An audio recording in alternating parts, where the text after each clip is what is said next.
कोई भी सपना साकार करने के लिए सबसे जरूरी है सही कोच का होना। चुनिए एजुकेशन राइज को और करे अपने board class 10th and 12th का सपना साकार। Download the app now. शिक्षा वह परम पूंजी है जिससे हम अमीर भी बन जाते हैं और जिसकी चोरी का डर भी नहीं रहता। हेलो एवरीवन, मैं हूं वरदाराम, स्कूल व्याख्याता। आज की अपनी इस क्लास में आप सभी का एजुकेशन राइज के इस ऑनलाइन प्लेटफॉर्म पर वेलकम। देखो, हमारा एक टॉपिक है अनिवार्य हिंदी और ऐच्छिक हिंदी, दोनों में एक कॉमन टॉपिक है अभिव्यक्ति और माध्यम करके जो हमारी बुक है, चैप्टर जो है, उस अभिव्यक्ति और माध्यम को हम कंप्लीटली पढ़ने वाले हैं। ये जो हमारी चैप्टर है अभिव्यक्ति और माध्यम, इसमें टोटल 3 टॉपिक आते हैं। उसमें पहला टॉपिक है विभिन्न माध्यमों के लिए लेखन, दूसरा है हमारा पत्रकारीय लेखन के विभिन्न रूप और उसके लेखन प्रक्रिया, और तीसरा है हमारा विशेष लेखन स्वरूप और प्रकार। तो ये तीनों टॉपिक को हम पढ़ेंगे। शुरुआत करते हैं विभिन्न माध्यमों के लिए लेखन से। देखो,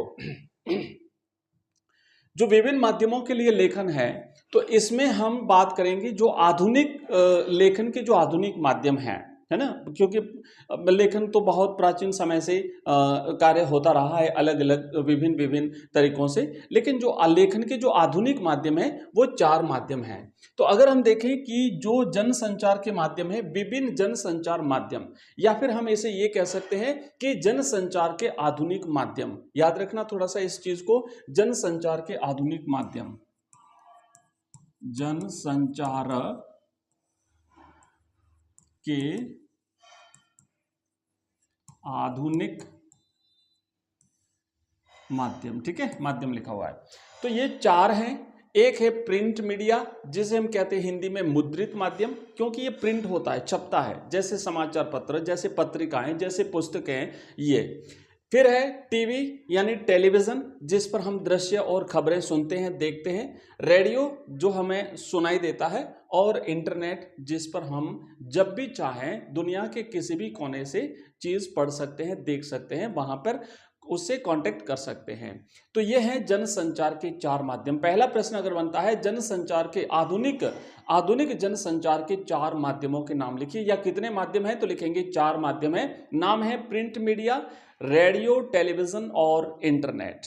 अब देखो अगला, उपर्युक्त सभी माध्यमों के लेखन के अलग अलग तरीके हैं। इन सभी में जो लेखन होता है वो अलग तरीके से होता है। जैसे कि प्रिंट मीडिया में अगर बात करें, अखबार और पत्र पत्रिकाएं जो होती है, उसमें लेखन अलग प्रक्रिया के तहत होता है। रेडियो के लिए अलग लेखन होता है, टीवी के लिए अलग और इंटरनेट के लिए अलग। तो इनके लिए लेखन के अलग अलग तरीके हैं, और एक एक करके हम इन सभी के बारे में जानेंगे। सबसे पहले हम बात करेंगे प्रिंट मीडिया की। ये जो प्रिंट मीडिया है, प्रिंट माध्यम है, जिसे हम प्रिंट मीडिया या फिर हम इसे जो है वो मुद्रित माध्यम भी कहते हैं। तो ये जो मुद्रित माध्यम है, जनसंचार के आधुनिक माध्यमों में सबसे पुराना माध्यम है। तो जनसंचार के जो 4 माध्यम हैं अभी हमने देखे, प्रिंट मीडिया, रेडियो, टेलीविजन और इंटरनेट, इन चारों में सबसे पुराना माध्यम अगर पूछा जाता है, ध्यान रखना यहां से ऑब्जेक्टिव टाइप के प्रश्न बन सकते हैं, अगर बनता है तो सबसे पुराना माध्यम कौन है? Print media. अब अगर सबसे पुराना है तो फिर इसकी शुरुआत कब हुई थी ये भी हमें पता होना चाहिए। सबसे पहले कहां पे शुरुआत हुई, भारत में इसकी शुरुआत कब हुई, तो भारत में जो है वो प्रिंटिंग प्रेस की स्थापना कैसे हुई, ये सारी चीजें हम देखेंगे। तो देखो भाई, सबसे पुराना है तो इसकी शुरुआत जो है वो चीन से हुई थी। चाइना में जो है वो सबसे पहले प्रिंटिंग का आविष्कार हुआ था। लेकिन आधुनिक जो छापाखाना है, छापाखाना का मतलब होता है प्रिंटिंग प्रेस, जहां पे अखबार छापे जाते हैं, जहां पे पत्र पत्रिकाएं छापी जाती है, जहां पे पुस्तकें छापी जाती है, तो आधुनिक छापे खाने की शुरुआत जर्मनी के गुटेनबर्ग से मानी जाती है। तो इसका आविष्कार का श्रेय किसे जाता है? जर्मनी के गुटेनबर्ग को जाता है। भारत में पहला छापाखाना मैंने प्रिंटिंग प्रेस, ईसाई मिशनरीज ने अपने धर्म प्रचार की पुस्तकों को छापने के लिए और सबसे पहले गोवा में 1556 ईस्वी में की थी। तो भारत में अगर पूछा जाता है कि भाई सबसे पहले प्रिंटिंग प्रेस कहां पे स्थापित हुई थी, तो गोवा में स्थापित हुई थी। किसने स्थापित करी थी? तो जो ईसाई मिशनरीज थे, जो अपने धर्म के प्रचार के लिए किताबें प्रिंट करते थे, वो किताबें लोगों को बांटते थे, लोग उन किताबों को पढ़ते थे, अगर पढ़ना नहीं जानते थे तो सीखते थे और फिर उन किताबों को पढ़ते थे। तो इसलिए उन्होंने प्रिंटिंग प्रेस की स्थापना करी थी। मुद्रित माध्यमों के तहत अखबार, पत्रिकाएं और पुस्तकें आदि आती है। मतलब जिस पर भी वर्ण, अक्षर, शब्द, गद्यांश, वाक्य प्रिंट होते हैं वो सब कुछ प्रिंट माध्यम में आता है, वो सब कुछ मुद्रित माध्यम में आता है। नेक्स्ट देखो कि मुद्रित माध्यमों की विशेषताएं। अब ये जो प्रिंट मीडिया है इसकी विशेषताएं क्या है, इसकी अच्छाइयां क्या है, इसकी कमियां क्या है, सारी चीजें देखेंगे और कंप्लीटली पढ़ेंगे ताकि एग्जाम में कोई भी क्वेश्चन हमारा छूटे नहीं। तो ये जो मुद्रित माध्यम होते हैं भाई, ये जो प्रिंट मीडिया है इसकी जो विशेषता है वो इस प्रकार है। विशेषताएं देखो इस प्रकार है। मुद्रित माध्यम की विशेषता, पहला तो यह है कि मुद्रित माध्यम को आराम से और धीरे धीरे पढ़ा जा सकता है। मान लीजिए आपके हाथ में अखबार है तो आप जितनी देर चाहे उस अखबार को पढ़ सकते हैं, आप जब चाहे तब उस अखबार को पढ़ सकते हैं। आप सोचिए क्या रेडियो में हम ऐसा कर सकते हैं? क्या हम टेलीविजन में ऐसा कर सकते हैं? नहीं कर सकते। टीवी में जो खबरें चल रही है उसी समय आपको सुननी पड़ेगी और जरा सा भी अगर आप अपने काम में लग गए तो खबर आगे बढ़ जाएगी, हम उसे रोक नहीं सकते। पढ़ते हुए सोचा जा सकता। अगर मान लीजिए आप अखबार में कुछ चीज पढ़ रहे हो और आपको अगर कोई शब्द समझ में नहीं आया या फिर आपको कोई वाक्य समझ में नहीं आया या ऐसा कोई घटनाक्रम है जो आपके समझ में नहीं आया तो आप उसके बारे में सोच सकते हैं, क्योंकि अखबार आपके हाथ में है, कहीं पर जाने वाला नहीं है। लेकिन रेडियो और टेलीविजन में ऐसा संभव नहीं है। समझ न आने पर इच्छा अनुसार कितनी भी बार उसे पढ़ा जा सकता है, लेकिन बाकी में हम ऐसा नहीं कर सकते। फिर क्या है, इन्हें लंबे समय तक सुरक्षित रखा जा सकता है। अखबार आपके पास है, आप चाहो तो उसे कितने ही साल सहेज करके रख सकते हो और उसको प्रूफ के तौर पर कभी भी किसी के सामने पेश कर सकते हो कि भाई अखबार में देखो उस तारीख को ये घटनाक्रम हुआ था तो उसका विवरण इस तरीके से छपा हुआ है या अखबार में ये खबर आई हुई है। और संदर्भ की तरह हम इसका इस्तेमाल कर सकते हैं, मैंने भी आपको बता दिया। मुद्रित माध्यमों में लिखित भाषा का विस्तार होता है क्योंकि सब कुछ लिखा हुआ रहता है। इसमें लिखित भाषा की सारी विशेषताएं विद्यमान रहती है। तो जो लिखित भाषा होती है उसकी जो जो विशेषताएं होती है वो सब कुछ उसमें समाहित रहती हैं। मुद्रित माध्यम में गंभीर और गूढ़ बातें लिखी जा सकती है क्योंकि पाठक के पास उन्हें सोचने और समझने का समय और योग्यता होती है। क्योंकि अगर मान लीजिए आपने कोई गूढ़ बात लिख दी उसमें और उस समय जब वो पहली बार पढ़ रहा है अगर समझ में नहीं आया तो वो उसे बाद में भी पढ़ सकता है, वो किसी को पूछ के भी उसका अर्थ समझ सकता है, वो कहीं से उसके बारे में जान सकता है, वो कभी भी जो है वो इन चीजों के बारे में जान सकता है। तो गूढ़ बातें, गहरी बातें, विशिष्ट बातें, जटिल बातें इसमें लिखी जा सकती हैं। नेक्स्ट देखिए अगला। अब हमने जब विशेषताएं पढ़ी तो भाई इसकी कुछ कमियां भी होती हैं क्योंकि हर चीज के दो पहलू होते हैं। उसकी कुछ अच्छाइयां होती है तो उसकी कुछ बुराइयां भी होती है। तो मुद्रित माध्यमों की अगर हम कमजोरी देखें या इसकी सीमाएं क्या क्या है तो देखो, एक तो पहली सीमा तो सबसे बड़ी सीमा तो ये है, इसकी कमी ये है कि ये जो लोग निरक्षर होते हैं उनके काम का नहीं है, क्योंकि अनपढ़ आदमी उसको पढ़ नहीं सकता। निरक्षर व्यक्ति अखबार को कैसे पढ़ सकता है, किताब को कैसे पढ़ सकता है, पत्रिका को कैसे पढ़ सकता है। तो ये इसकी सबसे बड़ी कमी है कि अनपढ़ आदमी के लिए, निरक्षर आदमी के लिए काम का नहीं है। फिर क्या है कि मुद्रित माध्यमों के लिए लेखन करने वालों को पाठकों के भाषा ज्ञान के साथ साथ उनके शैक्षिक ज्ञान, योग्यता, रुचियों और जरूरतों का भी ध्यान रखना पड़ता है। अब सारे अखबार पढ़ने वाले लोग एक जैसे तो होते नहीं, एक जैसी योग्यता तो रखते नहीं। कुछ कम पढ़े लिखे होते हैं, कुछ ज़्यादा हाई क्वालिफाइड लोग भी होते हैं, कुछ की भाषा बहुत ही कमज़ोर होती है तो कुछ की भाषा बहुत ही ज़्यादा अच्छी होती है। तो इन सबको बैलेंस करके समाचार पत्र में जो है वो समाचार लिखे जाते हैं कि उसे कम पढ़ा लिखा व्यक्ति भी समझ सके और जो ज़्यादा हाई क्वालिफाइड लोग हैं उनके लिए भी ठीक रहे। मुद्रित माध्यम तुरंत घटी घटना को संचालित नहीं करता। देखो भाई ये इसकी तीसरी कमी है। क्या है कि जैसे मान लीजिए अभी कोई भी घटनाक्रम हुआ तो अखबार का तो प्रिंट होने और प्रकाशित होने का एक निश्चित समय होता है। जो घटनाक्रम अभी घटित हुआ वो अगले दिन समाचार पत्र में आएगा और अगले दिन जल्दी मॉर्निंग में अगर कोई घटना घटी तो वो उससे अगले दिन समाचार पत्र में आएगी। तब तक वो सूचना आज के टेक्नोलॉजी के युग में, आज इस संचार क्रांति के युग में बहुत पुरानी हो जाती है कि क्योंकि टेलीविजन पर, इंटरनेट पर, रेडियो पर वो सूचनाएं आ चुकी होती हैं। तो अखबार के लिए ये एक रहता है कि भाई इसकी समय सीमा होती है, ये तुरंत घटी घटनाओं को संचालित नहीं कर सकता।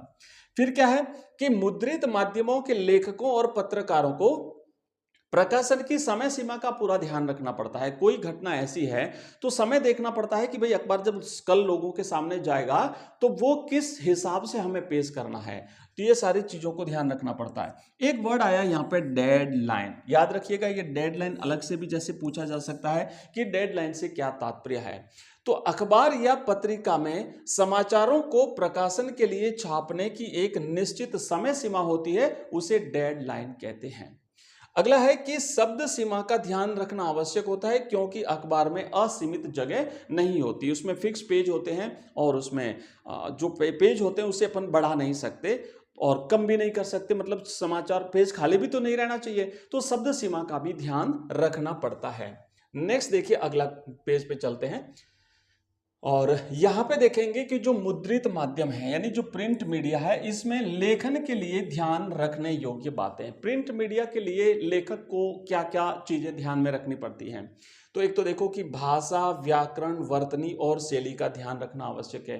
भाषा अगर ढंग की नहीं हुई, अगर भाषा अशुद्ध भाषा लिख दी, अगर वर्तनी संबंधी अगर गलतियां आपने कर दी और व्याकरण संबंधी अगर गलतियां कर दी, और लोगों के सामने जब वो अखबार जाएगा, जब वो बुक जाएगी, जब वो पत्रिका जाएगी, तो इसका बहुत बुरा असर पड़ता है। फिर लोग उसे पढ़ते नहीं कि भाई इसमें तो गलतियां बहुत है, व्याकरण संबंधी अशुद्धियां हैं, और उसे सुधार भी तो नहीं सकते ना आप बाद में, क्योंकि जैसे अखबार में अगर कोई गलती रहेगी तो फिर उसके अगले अंक तक आपको वेट करना पड़ेगा। एक बार प्रिंट होने के बाद में उसे सुधारा नहीं जा सकता। तो इस बात का जरूर ध्यान रखना पड़ता है। फिर क्या होता है, प्रचलित भाषा का प्रयोग करें, यानी ऐसी भाषा आम लोगों की बोलचाल की भाषा होनी चाहिए जिसे सब लोग समझ सकें, और लोगों के स्थान विशेष का भी ध्यान रखा जाता है। तो इन सारी चीजों का ध्यान रखना पड़ता है। फिर क्या होता है कि समय सीमा और आवंटित जगह, यानी जैसे मान लो किसी को कोई लेख लिखना है, किसी को कोई संपादकीय पृष्ठ पे जो छपने वाले जो फीचर होते हैं, आलेख होते हैं, उनकी एक निश्चित जगह होती है, तो उसका ध्यान रख करके आपको वो सारी चीजें लिखनी पड़ेगी। लेखन और प्रकाशन के बीच गलतियों और अशुद्धियों को दूर करना आवश्यक होता है, और लेखन में तारतम्यता होनी जरूरी है। एक क्रम होना चाहिए, क्रम अगर टूट गया तो फिर लोग पाठक लोग पढ़ेंगे नहीं उसको, तो इसीलिए एक उसकी कंटिन्यूटी होना भी जरूरी है। ठीक है, तो ये हमने पढ़ लिया है टोटली प्रिंट मीडिया के माध्यम से। प्रिंट मीडिया के बारे में हमने टोटल पढ़ चुके हैं, मुद्रित माध्यम जिसे हम कहते हैं। तो अब देखो हमने मुद्रित माध्यम क्या है, इसकी शुरुआत कब हुई थी, इसकी विशेषताएं क्या है, इसकी कमियां क्या है, हम सब कुछ पढ़ चुके हैं। अब हमारा आता है नेक्स्ट, दूसरा जो है जो माध्यम जो है आधुनिक संचार के, जन संचार के माध्यमों में दूसरा है, वो है रेडियो माध्यम। तो रेडियो माध्यम जो है ये एक श्रव्य माध्यम है। क्यों श्रव्य माध्यम? कि हम इसे केवल सुन सकते हैं। ये रेडियो मूलतः एक रेखीय यानी वन लीनियर माध्यम है। एक रेखीय क्या है? केवल प्रसारण हो रहा है, आप केवल वहां से सुन सकते हैं, आप फीडबैक नहीं दे सकते, आप सामने वाले को रेस्पॉन्स नहीं दे सकते, केवल वन लीनियर है ना, वन वे जिसे हम कहते हैं। तो एक साइड में केवल प्रसारण होता है, इसे one way linear one way कहते हैं। रेडियो के लिए समाचार लेखन हेतु कुछ मुख्य बातें जो आपको ध्यान में रखनी है वो क्या क्या है। देखो कि एक तो जो इसके समाचार, रेडियो के लिए जो समाचार लिखे जाते हैं, क्योंकि वाचक पढ़ेगा उस समाचार को, तो वो जो कॉपी लिखी जाती है वो साफ सुथरी और टाइप कॉपी होनी चाहिए। टाइप का मतलब क्या होता है कि उसे कंप्यूटर में टाइप किया होना चाहिए। लिखा हुआ अगर मान लो किसी की लिखावट अगर वो जो रीडर होता है उसे समझ में नहीं आई तो फिर वो अटकेगा, तो इसलिए टाइप की हुई कॉपी होनी चाहिए। समाचार कॉपी ऐसे तैयार की जानी चाहिए कि उसे पढ़ने में वाचक या वाचिका को कोई दिक्कत नहीं होनी चाहिए, यह आवश्यक है। दूसरा क्या है और मुख्य बात क्या है, प्रसारण हेतु तैयार की जा रही समाचार कॉपी को कंप्यूटर पर ट्रिपल स्पेस में टाइप किया जाना चाहिए। ट्रिपल स्पेस का मतलब क्या होता है कि लाइनों के बीच में जो ये स्पेस है ना, इसकी एक सीमा होती है, मतलब इसकी एक इसका आप जैसे 0.5 है या 1.0 है या 1.5 है या ऐसे इसमें स्पेस रखा जाता है, तो वो इसका फिक्स स्पेस क्या होता है, ट्रिपल स्पेस कहते हैं। फिर क्या होता है कि पंक्ति के अंत में कोई शब्द विभाजित नहीं हो और पृष्ठ के अंत में कोई पंक्ति अधूरी नहीं हो। जैसे मान लीजिए आप ये पृष्ठ लिख रहे हो तो यहाँ पे इस लाइन के अंत में कोई ऐसा शब्द नहीं हो जो आधा तो यहाँ पे लिखा जाए और आधा फिर आप यहाँ पे लिख रहे हो, ऐसा नहीं होना चाहिए। पूरा शब्द एक ही जगह लिखा जाना चाहिए क्योंकि पढ़ते समय किसी प्रकार का कंफ्यूजन नहीं होना चाहिए। और जब पेज पूरा हो जाता है, पृष्ठ पूरा हो जाता है, तो वहां पर आधी पंक्ति नहीं लिखें बल्कि पूरी पंक्ति लिखी जानी चाहिए। आगे देखो नेक्स्ट क्या लिखा है कि जटिल और उच्चारण में कठिन शब्द, संक्षिप्ताक्षर और अंक आदि न हो। तो ऐसे अब जैसे कठिन शब्द हैं तो पढ़ने में वाचक जो होगा, वाचिका जो होगी उसको समस्या होगी। संक्षिप्ताक्षर नहीं होने चाहिए क्योंकि उसमें भी कई बार कंफ्यूजन पैदा हो जाता है और अंक भी नहीं होना चाहिए। अखबारों की तरह जैसे प्रतिशत और डॉलर न लिख करके ऐसे प्रतिशत लिखें और फिर उसे डॉलर लिखें ताकि वाचक वाचिका पढ़ते समय बिल्कुल उसे एक क्रमता के साथ पढ़ती ही चली जाए। अत्यधिक आंकड़ों और संख्या का प्रयोग न करना चाहिए। लोकप्रिय संक्षिप्ताक्षरों का प्रयोग किया जा सकता है और दशमलव को उसके नजदीकी पूर्णांक में लिखना अच्छा रहता है। तो ये है रेडियो समाचार लेखन की मुख्य मुख्य बातें। अब देखो नेक्स्ट क्या है। नेक्स्ट देखो कि हाँ,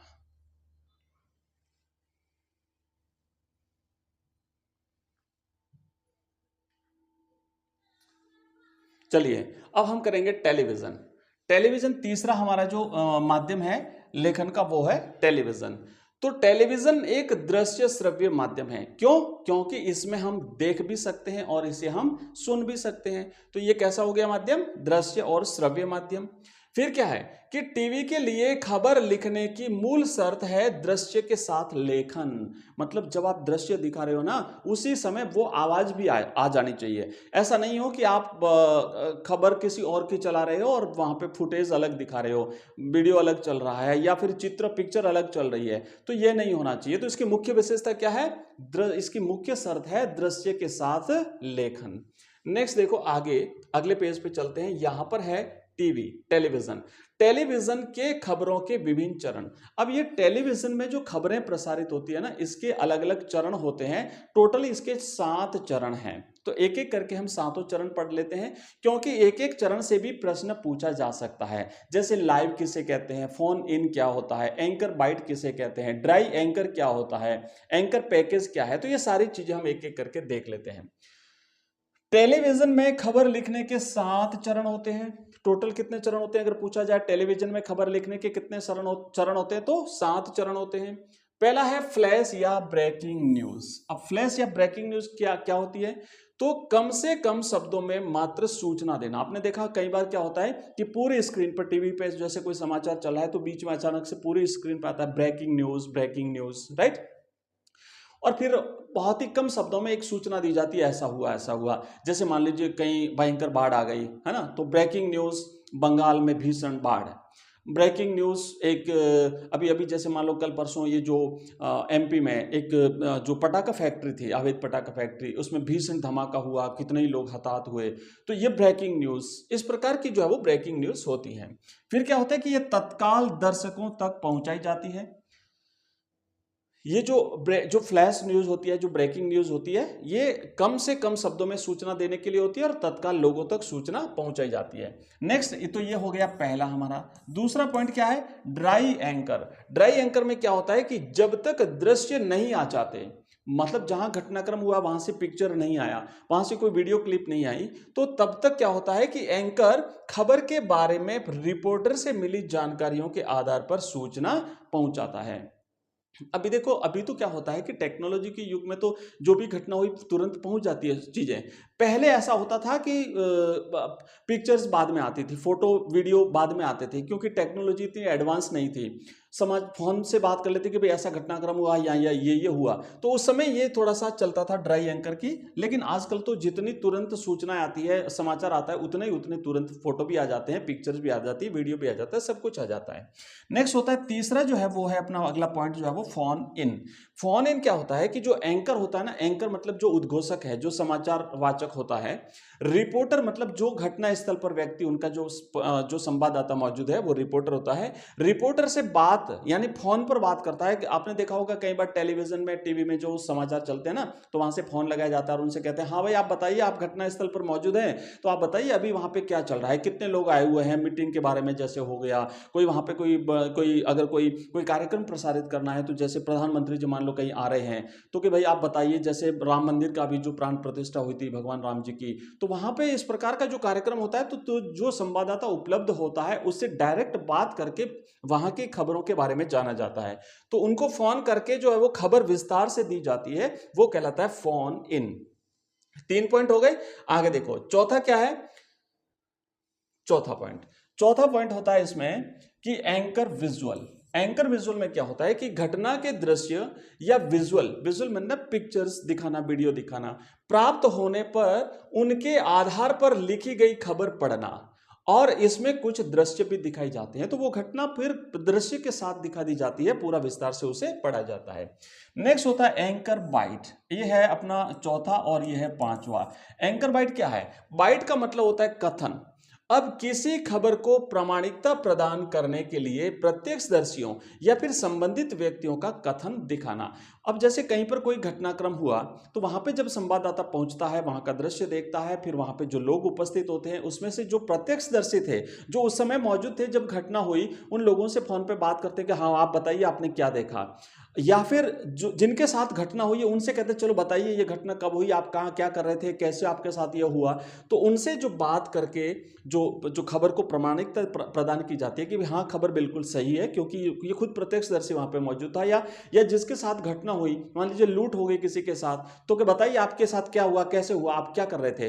तो वो फिर वो व्यक्ति कहेगा, महिला या जो भी है, कि भाई मैं यहाँ से सड़क जा रही थी और अचानक से पीछे से जैसे मेरे को खींचा हुआ, तो मैंने पीछे मुड़ के देखा कि एक मोटरसाइकिल वाला जो है मेरे गले में चैन खींच रहा था, मैं चिल्लाई, तब तक 2-4 लोग आए और तब तक तो वो चोर भाग गए। तो ये एक प्रकार से क्या होता है, इसे हम कहते हैं एंकर बाइट। अब देखो नेक्स्ट होता है लाइव। अब लाइव तो तुम सब समझते हैं आप लोग कि घटना स्थल से सीधा प्रसारण करना जो है वो लाइव कहलाता है। नेक्स्ट होता है एंकर पैकेज। अब इसमें क्या होता है, किसी भी खबर को संपूर्णता के साथ प्रस्तुत करना एंकर पैकेज कहलाता है। या एक होता है नेट साउंड या प्राकृतिक आवाजें। तो ऐसी ध्वनियां जो दृश्य शूट करते समय अपने आप ही उसमें रिकॉर्ड हो जाती है, आसपास का जो एक प्रकार से जिसे हम जो कह सकते हैं कि जो बाधाएं उत्पन्न करने वाली चीजें होती है, जो भी प्राकृतिक आवाज होती है, उसे हम नेट साउंड कहते हैं। तो ये देखो कितना हो गया, 5, उसके बाद ये 6 हो गया और ये 7 हो गया। तो ये हमारे 7 चरण हो गए। अब नेक्स्ट अगला पॉइंट क्या है, रेडियो और टेलीविजन समाचार की भाषा शैली। तो देखिए कि भाषा ऐसी हो कि सभी को आसानी से समझ में आ जाए, स्तरीय हो और गरिमापूर्ण भाषा हो। वाक्य छोटे होने चाहिए, सीधे होने चाहिए और स्पष्ट होने चाहिए। निम्नलिखित, उपर्युक्त, अधोहस्ताक्षरित, क्रमांक आदि शब्दों का प्रयोग नहीं करना चाहिए। ये शब्द है ना, ये उसमें जो रेडियो के लिए और टेलीविजन के लिए जो कॉपी तैयार की जाती है, उसमें इन शब्दों का प्रयोग करने से बचना चाहिए। उसके बाद सरल भाषा के प्रयोग के लिए अनावश्यक विशेषणों, सामासिक शब्दों आदि से बचना चाहिए। मतलब जो विशेषण है ना, जो जिसकी जरूरत नहीं है, ऐसे अनावश्यक चीजें लगा करके भाषा को ज्यादा जटिल नहीं बनाया जाना चाहिए। सामासिक पदों का भी प्रयोग नहीं करना चाहिए और मुहावरों का स्वाभाविक प्रयोग हो सकता है, आम बोलचाल के शब्दों का प्रयोग किया जाना चाहिए। तो इन बातों को आपको ध्यान रखना है।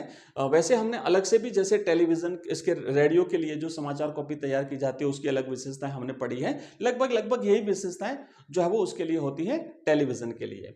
अब हमारा चौथा और अंतिम जो माध्यम है वो है इंटरनेट, और ये भी मोस्ट इंपॉर्टेंट है क्योंकि यहां से प्रश्न बनने की पूरी संभावना है। इंटरनेट जो है वो आधुनिक जनसंचार के माध्यमों में सबसे लोकप्रिय माध्यम है और सबसे सस्ता भी है। इंटरनेट जो है, इसमें अब देखो, अब चूंकि अभी वर्तमान संदर्भ में जैसे लेटेस्ट सारी चीजें ऑनलाइन जा रही है, आप समाचार पत्र ऑनलाइन जा रहे हैं, हर चीज ऑनलाइन है। तो इंटरनेट पत्रकारिता, ऑनलाइन पत्रकारिता, साइबर पत्रकारिता या वेब पत्रकारिता, एक ही प्रकार की पत्रकारिता के कई नाम हैं। तो पूछा जा सकता है इंटरनेट पत्रकारिता या ई पत्रकारिता किसे कहते हैं। इंटरनेट ना आकर के ऐसा आ जाए ई पत्रकारिता किसे कहते हैं, ऐसा भी आ जाए ई पत्रकारिता किसे कहते हैं, ठीक है। और इसे ऑनलाइन पत्रकारिता भी कहते हैं। तो ये इसके अलग अलग नाम हैं और ये सभी एक ही वस्तु के नाम है, एक ही चीज के नाम है, ऑनलाइन पत्रकारिता मतलब इंटरनेट पर समाचार पढ़ना, ठीक है।